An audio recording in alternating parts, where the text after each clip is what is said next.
G Production.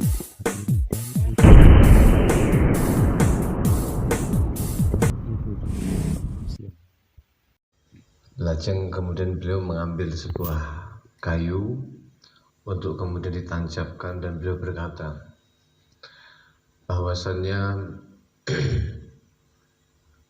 setiap manusia itu pasti dia itu sudah dicatatkan oleh Allah Subhanahu wa ta'ala. Dicatatkan oleh Allah Subhanahu wa ta'ala di mana tempatnya nanti. Tapi pun Kanjeng Nabi, ma minkum min ahadin illa waqad kutiba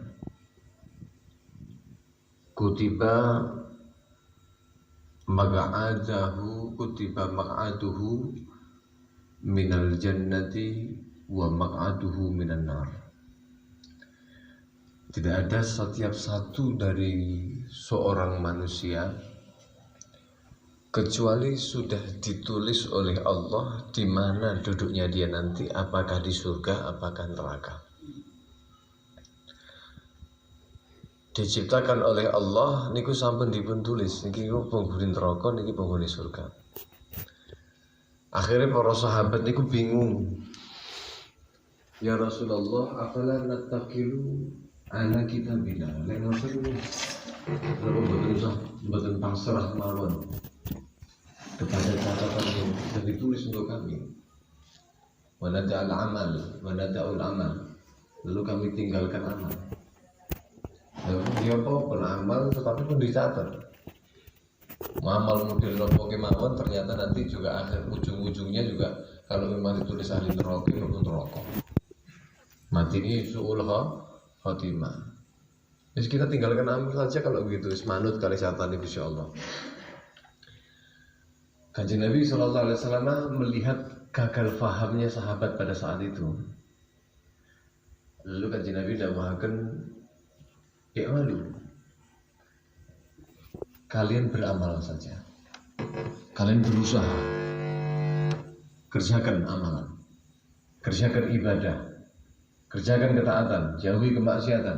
Ya malu, fakullun muyassarun lima khuliqalah. Setiap satu di antara manusia itu pasti akan dipermudah kepada tempat yang memang tercipta untuknya. Kalau memang dia itu adalah ahli surga, maka Allah akan mempermudah untuk dia itu melangkah ke amalan-amalan ahli surga. Kalau memang dia itu adalah ahli neraka, maka akan dijauhkan dari pertolongan taufik Allah Subhanahu wa ta'ala dan akan mudah melakukan kemaksiatan dan melakukan amalan-amalan ahli neraka. Pada malam hari ini alhamdulillah kita dipermudah oleh Allah di dalam amalan-amalan para orang-orang yang soleh. Walaupun mungkin kaula panjenengan isin lek ngaku wong soleh, tapi setidaknya kaula panjenengan berjalan di jalan-jalan mereka. Mansara ala darbi wasal. Orang yang berjalan di jalan-jalan mereka wasal, mereka sampai, kita insyaallah akan disampaikan. Kita ini kita mau rombongan mawon. Apabila syukur datang Gusti Allah Subhanahu wa taala, saged dipun paringi taufik kekuatan. Kita tidak melihat bagaimana majlis itu harus semarak rame.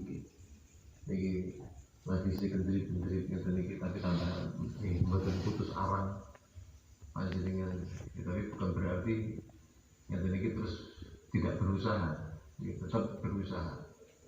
Karena yang dilihat oleh Allah Subhanahu wa ta'ala niku adalah usaha, upaya, bukan hasil. Tidak selamanya Allah Subhanahu wa ta'ala itu melihat hasil. Nabi Allah Nuh alaihi salam selama 900 tahun, kurang lama nopo, dalam berdakwah. Tapi dari 900 tahun niku kira-kira apa yang dihasilkan? Apakah 1 juta umat yang masuk memeluk dari ajaran beliau? Tidak, dalam 900 tahun hanya menghasilkan kila 40 orang. 80 orang, kila 40, kila 20, kila 8 orang.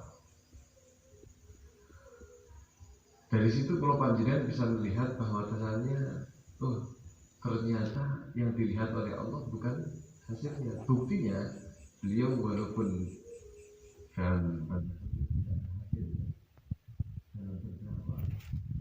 masuk kepada jajaran ulul azmi. Dari sekian nabi yang apa menikah, yang paling memimpin ya, yang paling afdal di antara mereka adalah ulul azmi, dan beliau masuk ke dalam jajaran ulul azmi. Dan terus para rawuh, mugi-mugi tambah semangat, mugi-mugi saged napa menika merasakan bagaimana lezatnya sebuah perjuangan ya, sebuah pengorbanan. Mugi-mugi dados bekal kula panjenengan untuk nanti berjumpa di hadapan Allah Subhanahu wa taala, di hadapan baginda Nabi Muhammad sallallahu alaihi wasallam. Kemarin kalau panjenengan setelah keluar dari bulan suci Ramadan, menika kita mengoreksi di bulan koreksi. Kira-kira apa yang sudah kita dapatkan di dalam bulan suci Ramadan itu? Napa kula panjenengan niku terdidik dengan madrasah yang ada dalam Ramadan, dengan puasanya, dengan bacaan Al-Qur'annya, salat yang banyaknya, sehingga ndadosaken kula panjenengan keluar dari bulan suci Ramadan telah terbiasa dalam kebaikan. Nafsu yang dilemahkan dengan puasa terdidik untuk dia selalu lemah di bawah. Kenapa? Karena sudah terdidik, terbiasa dengan puasa yang di situ melemahkan hawa nafsu. Bagaimana kalau panjenengan ketika melaksanakan ibadah sholat yang banyak? Apakah ketika kita keluar daripada bulan suci Ramadan ini kemudian berpikir, ternyata pendidikan madrasah Ramadan itu diantara yang membiasakan banyak sholat. Tidak ingin berapa sholat? Sunai mawon itu tarawihnya 20 rakaat, masih tambah lagi witirnya 11 rakaat atau 3 rakaat. Maka niku menjadi pendidikan. Kita ini ketika keluar Ramadan, apakah kemudian terbiasa untuk melaksanakan sholat-sholat itu? Akhirnya jaga duhane, jaga witirnya walaupun 3 rakaat, sholat qobliyah dan ba'diyahnya. Niki adalah koreksi. Apakah kemudian sedekah, kasih buka orang puasa, wah fadilahnya luar biasa. Niki kira-kira gimana? Apakah kemudian berlangsung?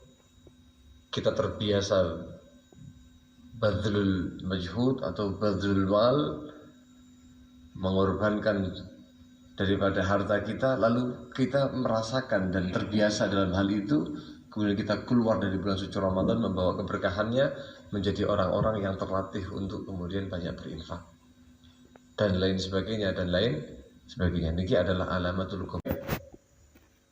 Ini yang banyak disepelekan oleh manusia. Kadang-kadang wong niki wau bakal mengatakan, wah saya yang penting bagus sama Allah, ahli sholat gak ngurus, cangkem kulandep nek wong. Hati-hati.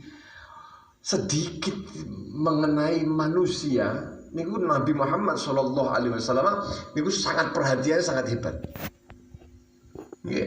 Lebih bagus kamu itu sukses di hadapan manusia daripada kamu sukses di hadapan Allah Subhanahu wa taala tapi ternyata bobrok di hadapan manusia. Hubungannya dengan saya. Ini kadang-kadang kita tidak sadar, Pak. Lisan, contoh mau ini lisan ini sing banyak menyebabkan kita menjerumuskan neraka ini kan omongan nih. Kanjeng Nabi ini pun dakwaken innar rajul, sesungguhnya seseorang la yatakallamu bil kalimat, berbicara dengan satu kalimat. La yara biha ba'san. Dia tidak menyangka atau tidak mengira bahwa kalimat itu akan membawa malapetaka kepadanya. Tapi yahwi biha sab'ina kharifan final. Dengan satu kalimat yang dia mboten nyadari ini nggak nyangka bahwa itu adalah satu hal yang membawa kebinasaan pada dirinya. Kalimat itu bisa jadi akan membawa kamu dilempar ke neraka perjalanannya 70 tahun. Perjalanannya itu waktu ini lah dilempar nih. Ini kita ngisor paling 100 meter itu hanya berapa detik tak ngisor. Lah ini perjalanannya 70 tahun lah. Kira-kira sedalam apa dia dilemparkan ke dalam neraka Allah? Karena sebab satu kalimat yang mendolimi orang lain. Ini yang tidak disadari. Bukan hanya yang tidak disadari ya, tapi yang tidak paham pun. Awak dewe niku ngapunten, misuh niku apa ya paham artinya pisuan sampean. Pisuan terpopuler teng Blitar niku napa? Sampeyan sepuro ta? Lek sampeyan tekoni, apa ta artine kuwi? Ya, mbuh. Apa ya roh? Sepuro mboten? Kebanyakan tidak tahu, Pak. Tapi lek ngamuk bisu ini, dan orang tahu bahwa itu penyakitnya. Oh dipisui, masa ini seneng nggak? Dipisui kalau hati. Wah sampai pisui kono, katakan ini karena kadang-kadang nggak paham. Kanjeng Nabi itu sampai juga mengatakan innal abda la yatakallamu bil kalimah. Seorang hamba itu dia itu akan berkata dengan hanya satu kalimat saja, ma yatabayyanu ma fiha, yang tidak jelas. Betul jelas. Apa arti kalimat itu loh, dia nggak jelas. Artinya langsung ceklek lagi. Kadang-kadang malah mikirkan tentang hati. Tak lo ini apa lagi? Sing iso langsung loro hati. Tak lo ini apa? Hah? Dia mikir pakai kalimat yang sangat-sangat menyakitkan. Piye caranya? Semakin loro hati, semakin musuh ini langsung nangis, semakin bangga. Na'udzubillahimin. Ini hubungan kepada seorang hamba ini bahaya luar biasa. Makanya kok mati seorang hamba itu berjumpa dengan Allah, membawa dosa dengan satu dosa dengan hamba itu lebih ringan, lebih berat daripada kau membawa 70 dosa kepada Allah. Imam Sufyan Ats-Tsauri beliau mengatakan, in laqitallah bisam'ina dzamban fima bainaka wa bainallah ahwanu 'alaika min an talqahu bi dzambin wahidin fima bainaka wa bainal ibad. Ya. Kenapa Gusti Allah Subhanahu ayyaghfirallahu lakum? Ha? Ala tuhibbuna Allah ayyaghfira ala tuhibbuna ayyaghfirallahu lakum. Wallahu ghafurur rahim. Falyasfahu, falyafu, maafkan, falyasfahu, lupakan.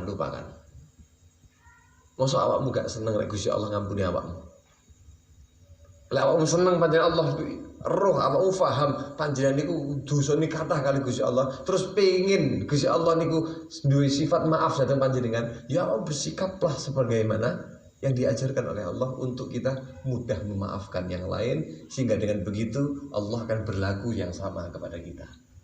Allahumma amin. Saling memaafkan, mungkin estu dipun kabul amal-amal kalau panjenengan dalam Ramadan.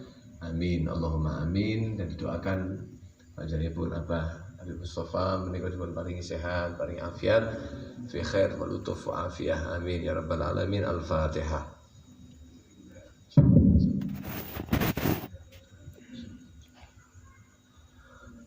Khairul maghdubi alaihim waladdallin. Amin amin ya rabbal alamin.